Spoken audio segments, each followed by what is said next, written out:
Hello everyone and welcome to my PVE tanking build video. This build is kind of my invention mixed up with some ideas I've got on Tamriel Foundry and theory crafting with David the Nomad, so shout out to you guys. This build I call it the Igneous Tank. Why? Because the goal of this build is to stack maximum health and magical recovery to be able to spam Igneous Shield. But instead of being small shields like the usual tanking build, it's gonna be 12k to 13k shields. So that's gonna provide insane group survivability, group support, and also with that magical recovery you can do pretty much anything. Before we start, just be aware that this build is not completed yet. It's not at its full potential. The main reason why is because the tempering alloy price on the server is crazy right now and I can't gold everything I would like to gold. And every time I don't gold a piece, I lose health. So this is one of the main reasons. The second reason is that I don't like to PvP, and right now my PvP rank is at 5. If my PvP rank was at 9, I would have a lot of magical more regen. So let's buff up and look at the stats. So as you can see, very low magic and stamina pool, 10k each, but the health is at 65k, and we have almost 3k magical recovery with 28k physical and 31k spell resist. Every point has been put into health. We're using the Atronach Mundus Stone for the magical recovery, we're a vampire for the magical recovery as well, and we're using Ebon. So we can go like way past 65k health by using the health Mundus Stone and by using, instead of Ebon, Green Pact. But we don't want to use Green Pact. We want to use Ebon because we're in trials, we need to bring support to the group, and Ebon is great support. Also, we're using the max health and magical recovery food. It's not written, but it's max health and magical recov. So this is it about stats. Let's see how I get 65k health and almost 3k magical recovery. So I'm using Plague Doctor weapons and shields. So Plague Doctor is a new set, so max health, healing taken, and 6k max health when it's going to be golded out. For now it's 5.8k. So that's what Plague Doctor is, that's how we reach such high health. Ancient on the front dagger is Crusher, on the back dagger is granted damage shield, just for survivability. For example in Sanctum, when you're going to be soloing Diaz or whatever, that damage shield is great. The helm is Chalkthorn, just for the magical recovery. Heavy infused. Plague Doctor Cuirass, heavy infused. Nevraianeth for the health bonus.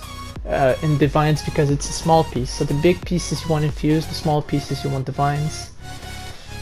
And then we have Ebon 5 pieces, so small pieces divines and big pieces infused.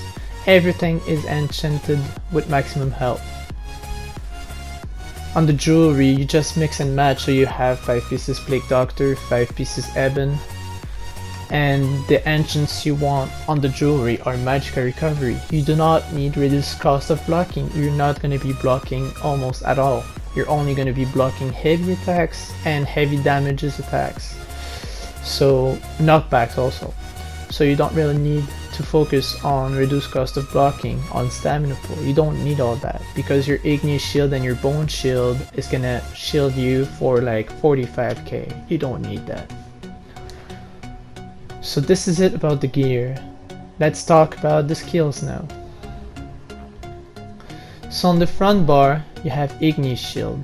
So this is the main skill. I built this build around that skill.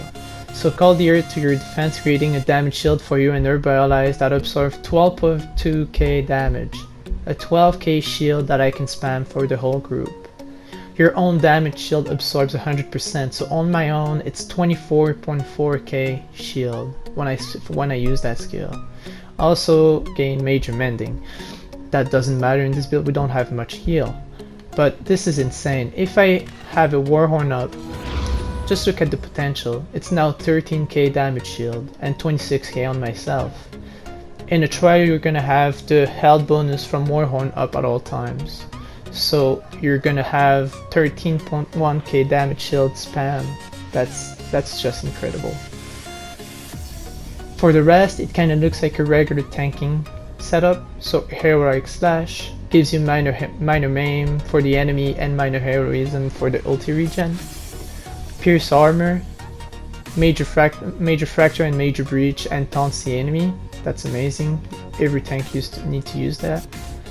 Structured entropy, because it gives you 8% max health and 2% magicka recovery. It's a must. The more health you have, the bigger the Igneous shield. So it's a must.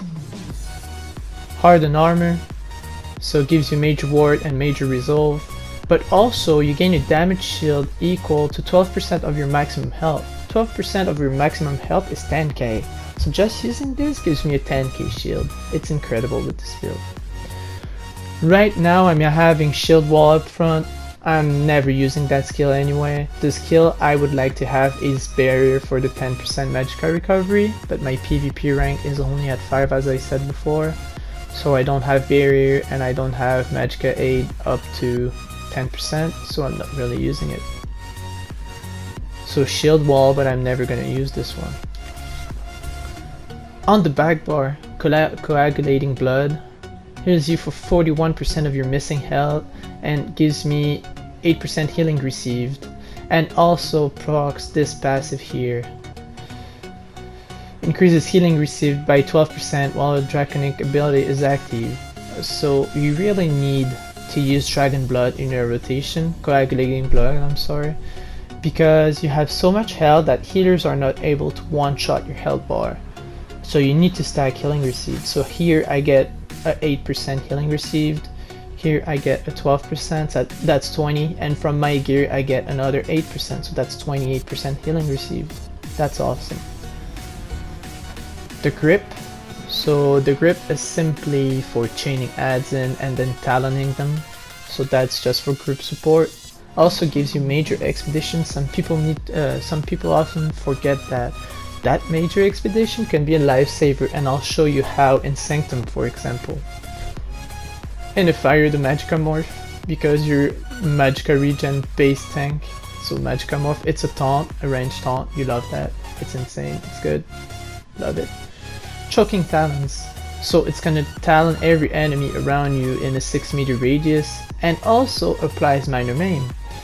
So don't forget, like if you're in the middle of like a trash pool, you don't have to heroic slash all of them one at a time. You don't have much stamina, so you heroic slash one of them to get that minor heroism for the ulti gain, but you're gonna be using choking talons to apply minor maim to the whole group. So that's a very useful skill. And Bone Shield, I just started to use this skill. It is not morphed yet, but this is amazing. Absorbing equivalent, it's a shield that absorbs equivalent to 36% of my max health. But that's what I like down there. Allies can activate the Bone Wall synergy, absorbing damage to allies equal to 73% of their max health. So if I pop the Bone Shield and allies pop the synergy, they're gonna get like a harness magicka. But not only one person is gonna get it, it affects up to 4 nearby allies. So if one person takes 1 second of their life to pop my Bone Wall synergy, every like 4 person are gonna get a harness. So DPS wise, only one person has to stop to kind of harness, but instead of harnessing, they pop the Bone Shield. So that's amazing for group support, and it's gonna boost the DPS of your group. Aggressive Warhorn, so that's pretty straightforward. Costs 250 ulti, gives everyone max magic, max health and stamina by 10% for 30 seconds, and then also getting my major force for 9.5 seconds, increasing your critical strike damage. So everything should be using that, only that, never another ulti, just Warhorn. I think that's pretty much it. About the passives, you don't need, there's some of them you don't need to take. For example here, I don't need any of those. That's all DPS ones, you don't need those. Tanking ones, you need all of them. Spell resist, block an additional 10%, healing received, health recovery. Here, what do we have? Increase the duration of Igneous Shield by 20%. Restores resources when you use an ulti. Like all of those, you need those. Minor Brutality for the group. Restore stamina when you pop Igneous Shield. All of that. All those one-handed and shield ones also. Heavy armor. We're using 7 pieces of heavy, so you don't really need the medium and the light, but you need all of those. Vampire. You do want the magicka recovery from it, so you need to get that passive. Mage's Guild, you want the magicka recovery as well. Undaunted, you want both of them. Support, when I'm gonna have Vary, I'm gonna have 2 points in magicka aid. And all your racial one. I'm a Nord personally, I love Nord, but this build would work better with Imperial for sure, but I'm not gonna race change for a build. I'm a Nord, I'm gonna stay a Nord. Also, that is key, because you want your magicka recovery to be up at all times from potions. So you really need to use the medicinal use passive. That increases your potion effects by 30%. So you need that to have the magicka recovery up at all times. That's pretty much it for the build. Let's talk about champion points. So here I'm stacking into Blessed, because I want my Dragon Blood to heal me for as much as possible when I'm gonna heal myself. So Dragon Blood I put a lot. Melee Weapon Expert doesn't really matter, it's just for this passive. While blocking grants a 50% chance to return damage to the attacker. And I have 57 points in Mighty, but it doesn't matter at all. You have 10k stamina and 1k weapon damage, you hit like a wet noodle, don't even worry about it. We have so much health that we don't really need that much in Hardy, and we're gonna be shielding all the time. So I only put 51 in Hardy, 51 in Elite Defender, and 1 in Pink Skin, because I wanted to put 81 points in Bastion. Increase the effectiveness of damage shields by 21.6%, so 22%. This is amazing. You want that. You want as much points as you can spare in Bastion. Here I put 3 points in quick recovery just for some extra healing received. 59 points in Magician for magicka cost, reduced magicka cost. 98 points in magicka recovery, because that's what we love with this build, it's the insane magicka recovery. And 30 points in Shadow Ward. We're not going to be blocking that much, but just reducing by 11% the low blocks we do is pretty good, so I put 30 points in Shadow Ward.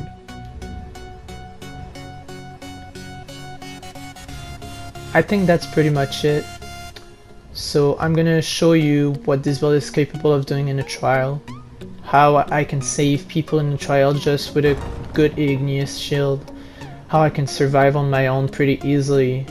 I know some tanks have trouble surviving like 1 overcharger in Vet Sanctum. I can survive 3 without moving, just shielding up, and I'm not taking damage at all. And if I'm taking damage, I just pop a coagulating blood and I'm back to full health. So thank you for watching, and I'm gonna showcase you some videos with commentaries of how amazing this build is in the trial. So usually in Vet Sanctum on the first boss, the Manticore, a DPS cannot get stuck in 3 popcorns because the third one is gonna kill him. So here you'll see a DPS on my left, we got popcorn. I'm gonna see him, I'm gonna go next to him and I'm gonna Igneous. See, my Igneous just shielded him for like 12k or 13k and he didn't die from it.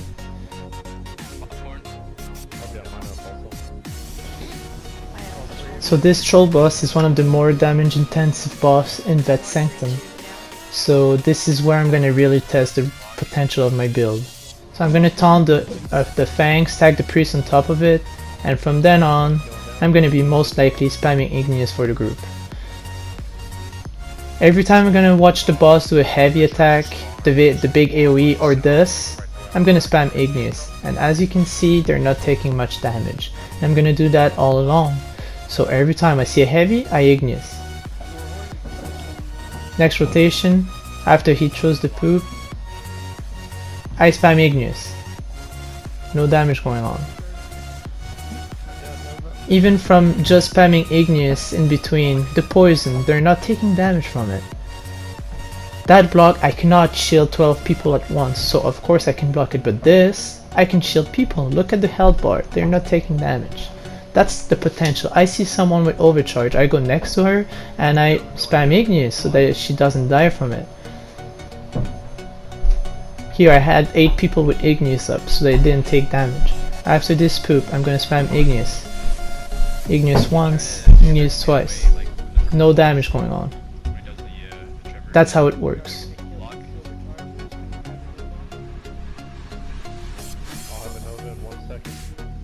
Here I'm gonna spam Igneous in a second. There's overcharges up, so here my role is key. I Igneous a bit too late, somebody died. That was my bad. He's up. And I just spam Igneous. Nobody's dying here. Just spam Igneous.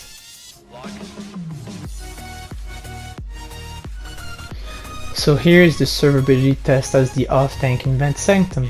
So I'm going to be tanking the ads away from the group, no healer, just me. So I'm going to test my shields. I have Magicka dump, I need to go get rid of my Magicka, I do. Then I make sure I use Igneous before I use Coagulating Blood.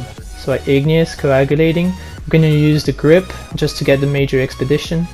I run towards the group and I grab a shield.